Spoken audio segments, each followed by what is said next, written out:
video Manzilatus Ada NIM 602032008.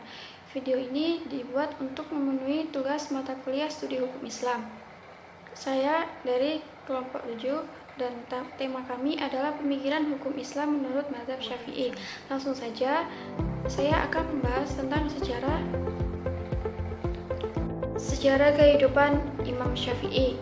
Abu Abdullah Muhammad bin Idris bin Abdul Abbas bin Utsman bin Syafi'i Asy-Syaikh bin Ubaid bin Abdul Yazid adalah nama asli dari Imam Syafi'i. Dalam pandangan para ahli sejarah, tepatnya pada tahun 150 Hijriah, asal Quraisy menyangkut tentang tahun kelahirannya, di mana para ahli sejarah tidak temui adanya perselisihan pendapat. Namun, ketika mempersoalkan tempat di mana ia dilahirkan, di sana mulai tampak ada perbedaan meskipun tidak mendasar. Sebagian ada yang mengatakan bahwa Imam Syafi'i lahir di Gaza, yaitu bagian selatan Palestina.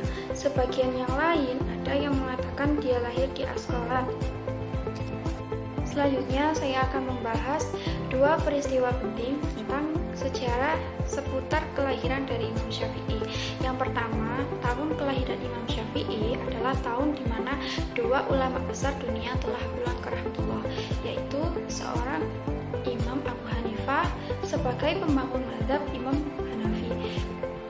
Seorang lainnya di Mekah yaitu Imam Ibnu Jurayd al-Makki, yaitu mufti Hijaz ketika itu.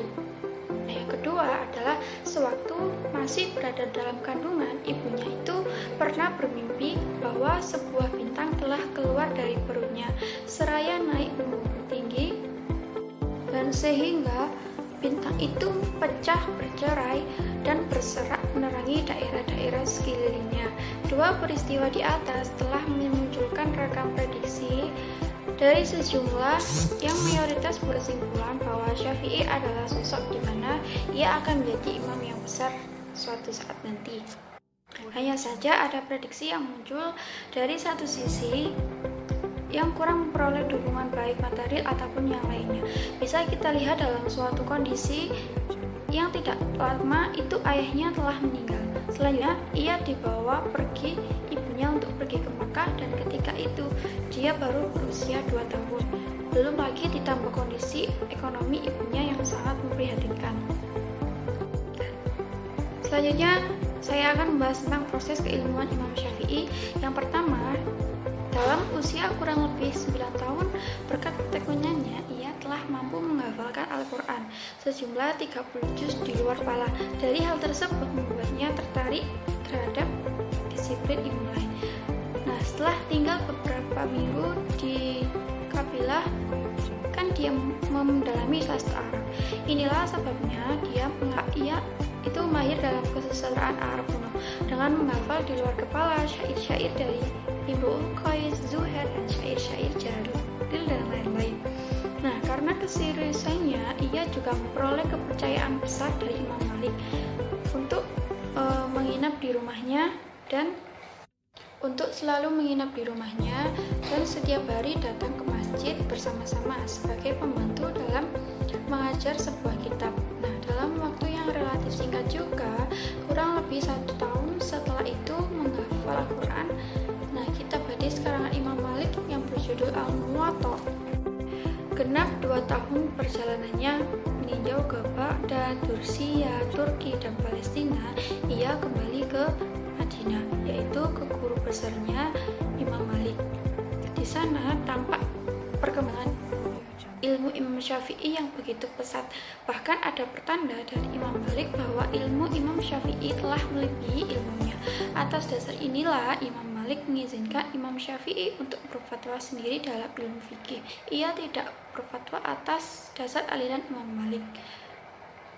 Demikian juga Nafi, namun ia diizinkan atas dasar fatwa mazhab yang telah ia bangun sendiri, yaitu mazhab Syafi'i. Bagi hukum Islam menurut Imam Syafi'i, yang pertama yakni menafsirkan Al-Quran secara lahiriah. Yang kedua yakni melalui hadis Nabi atau sunnatul Rasul. Asy-Syafi'i mempertahankan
gambaran sedikit mengenai dasar-dasar pemikiran Imam Syafi'i tentang penggunaan dalil.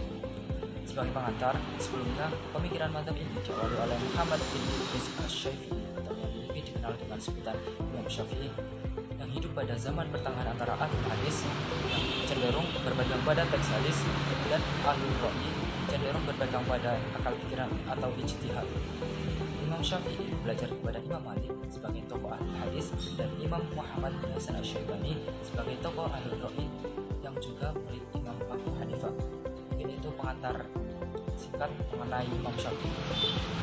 Yang selanjutnya ada beberapa istilah populer dari dalil syarak atau sumber hukum. Di antaranya ada al-adilah, al-ahkam, al-muttafaq alaih atau dalil-dalil hukum yang disepakati. Ada masadiru al-ahkam al-muttafaq alaih atau sumber-sumber hukum yang disepakati. Ketiga ada al-adilah, al-ahkam mukhtalaf alaih atau dalil-dalil hukum yang diperselisihkan. Yang terakhir ada masadiru al-ahkam al-mukhtalaf alaih atau sumber-sumber hukum yang diperselisihkan. Sedangkan dalil atau sumber hukum yang disepakati oleh mayoritas jumhur ulama ahlu as-sunnah ada 4, yaitu Al-Quran, Sunnah, Ijma, dan Qiyas. Sementara selebihnya seperti istihsan, istihsab, istislah, dan sebagainya itu merupakan dalil atau sumber yang diperselisihkan oleh para ulama. Yang selanjutnya dalam buku Ushul Fiqih tahun 1993 yang berjudul Dasar-Dasar Pembinaan Hukum Fikih Islam karangan Prof. Dr. Mukhtar Yahya dan Prof. Dr. Fathur Rahman dijelaskan bahwa kalangan Syafi'i mengklasifikasikan dalil menjadi 2, yaitu dalil syarak yang telah disepakati serta wajib diamalkan dan dalil syarak yang masih diperselisihkan. Dalil-dalil yang telah disepakati oleh mayoritas ahli usul menurut Imam Syafi'i yang memiliki kekuatan hukum adalah Al-Quran, Sunnah, Ijma, Qiyas, dan Istihsab.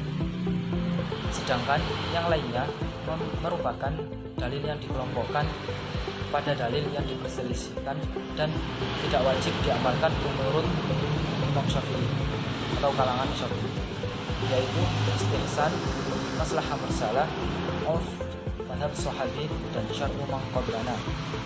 Mungkin itu saja yang bisa saya sampaikan. Maaf. Yakni kesimpulan. Yang pertama, sejarah kehidupan Imam Syafi'i. Ada 2 peristiwa penting yang perlu dicatat dalam sejarah seputar kelahiran Imam Syafi'i.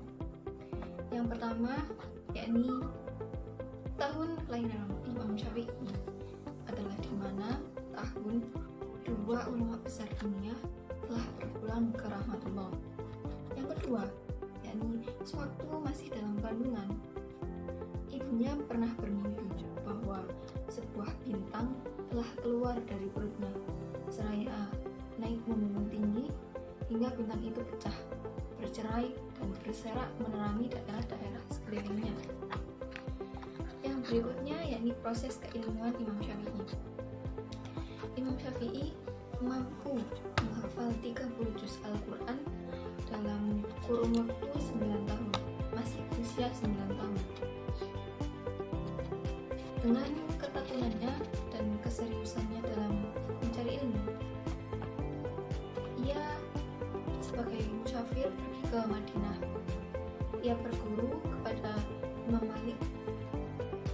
Di sana, ia mendapatkan kepercayaan besar oleh Imam Malik untuk membantunya dalam mengajarkan kitab Al-Mutawatta dalam kurun waktu kurang lebih 1 tahun. Yang kemudian setelah itu ia melakukan perjalanan menuntut ilmu ke Baghdad, Persia, Turki, dan Palestina. Setelah menuntut ilmu pada negara-negara tersebut, ia kembali ke Madinah. Ia kembali ke guru besarnya, kepada Imam Malik.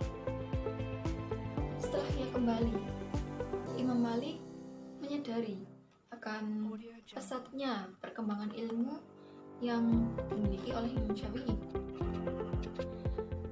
Setelah itu, Imam Malik percaya bahwa ilmu yang dimiliki Imam Syafi'i sangat tinggi, dan bahkan ada pertanda bahwa ilmu yang dimiliki oleh Imam Syafi'i melebihi ilmu yang dimiliki oleh Imam Malik. Maka dari itu, Imam Malik memperbolehkan atau memberi izin Imam Syafi'i untuk berfatwa sendiri dan bermadzhab sendiri, yakni bermadzhab bukan atas nama Imam Malik atau Imam Hanafi, namun bermadzhab atas mazhab Syafi'i sendiri. Yang ketiga yakni metodologi hukum Islam menurut Imam Syafi'i. Yang pertama yakni menafsirkan Al-Quran secara lahiriah.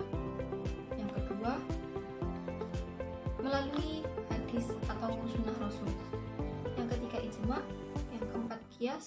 Yang kelima istidlal. Yang keempat, dasar-dasar pemikiran Imam Syafi'i tentang penggunaan dalil. Pada kalangan Syafi'i, pemikiran tentang penggunaan dalil dibagi menjadi dua. Yang pertama yakni dalil yang sah. Dalil yang sah ini seperti Al-Quran, hadis, ijma, qiyas. Yang kedua yakni dalil-dalil yang diperselisihkan, yaitu seperti istis